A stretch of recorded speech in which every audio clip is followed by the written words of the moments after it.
Assalamualaikum warahmatullahi wabarakatuh. Perkenalkan, saya Ladin Halwani dengan NIM 120600087 dari Fakultas Psikologi UIN Sunan Gunung Jati Bandung. Saya di sini akan menjelaskan tentang frekuensi. Sebelumnya, ada yang mengetahui apa itu frekuensi? Ya, jika tidak ada yang mengetahui, frekuensi adalah mengatur, menyusun, meringkas data dari yang data rumit, kemudian diringkas kembali dengan data yang mudah dipahami. Nah, frekuensi juga terdapat dua macam. Yang pertama, frekuensi data tunggal, dan yang kedua, frekuensi data kelompok. Langsung saja kita akan membahas tentang frekuensi data tunggal. Ya, dengan namanya data tunggal. Tunggal itu apa artinya? Tunggal itu satu kan ya. Sudah ada contohnya.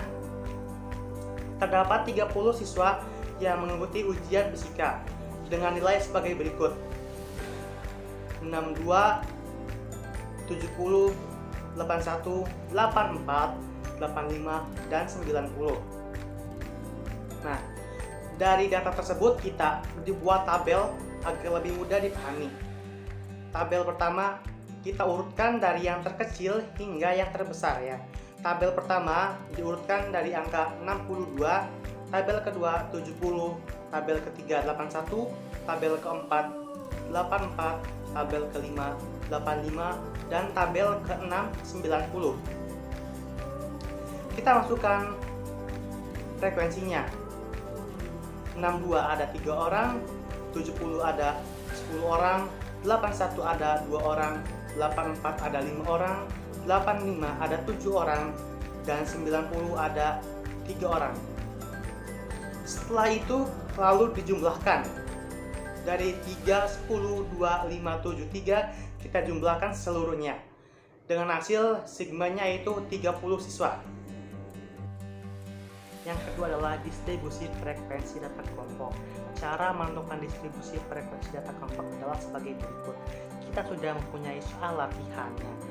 Contoh soal latihannya adalah dari sebuah penelitian terhadap kelompok mahasiswa terhadap suatu topik diperoleh data sebagai berikut. Caranya adalah yang pertama, menentukan distribusi frekuensi.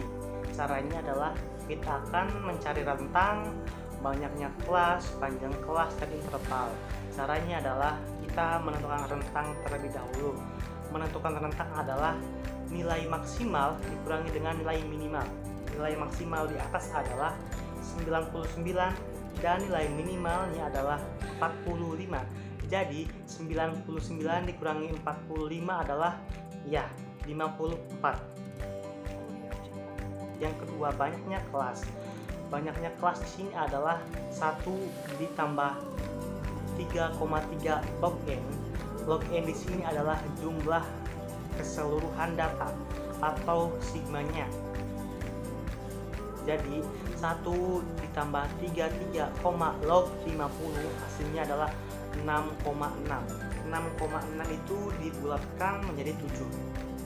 Yang ketiga, panjang kelas. Panjang kelas di sini adalah rentang dibagi dengan banyak kelas. Rentangnya berapa? Rentangnya 54. Banyaknya kelasnya berapa? Banyaknya kelasnya adalah 7. Jadi 54 dibagi 7 adalah 7,7. 7,7 itu dibulatkan kembali adalah hasilnya 8. Nah, selanjutnya adalah interval. Cara menentukan interval adalah kita membuat tabel terlebih dahulu. Nah, dari tabel tersebut kita mempunyai 7 tabel. Yang pertama 45 sampai 52, 53 sampai 60, 61 sampai 68, 69 sampai 76, 77 sampai 84, 85 sampai 92, 93 sampai 100. Nah, caranya itu gimana? Caranya adalah intervalnya adalah panjang kelas. Ingat, rumus panjang kelas kan rentang dibagi banyaknya kelas. Jadi 54 dibagi 7 hasilnya kan 7,7. 7,7 itu dibulatkan menjadi 8. Caranya adalah intervalnya adalah 8. 8 dikurangi 1. Itu kan berapa? 7 kan ya. Kita contohkan ya. Kata pertama 45 sampai 52 itu benar 7 atau tidak. Ya. Jadi 46, 47, 48, 49, 50, 51, 52. Nah, jika kita tidak paham tentang 8 dikurangi 1 sama dengan 7, kita tidak apa-apa, kita mempunyai satu lagi yang adalah 8. Caranya adalah kita menghitung dari awal suku kata atau dari awal angka. Nah, angka pertama adalah 45. Tadi kita menghitung dari angka 46. Jadi kita hitung dari angka 45. Jadi 45, 46, 47, 48, 49, 50, 51, 52. Tetapkan 8 angka.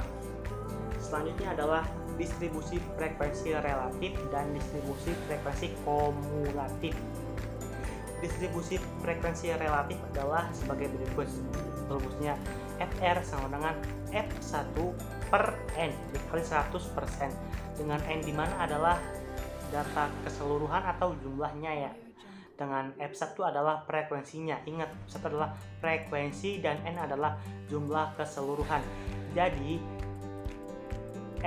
Fi per N dikali 100, contohnya adalah frekuensi yang pertama adalah 8 per 50 dikali 100%, hasilnya adalah 16%.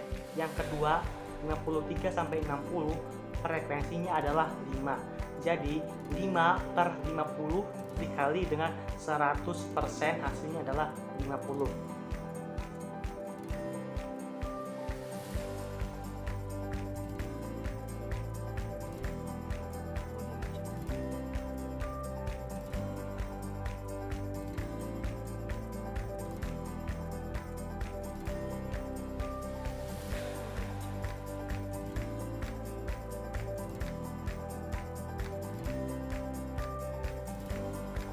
Nah kan dia kan dari awalnya kan 45, 0, 8 ditambah 5 sama dengan 13. Kita ubah dari angka yang pokoknya kita balik terlebih dahulu ya.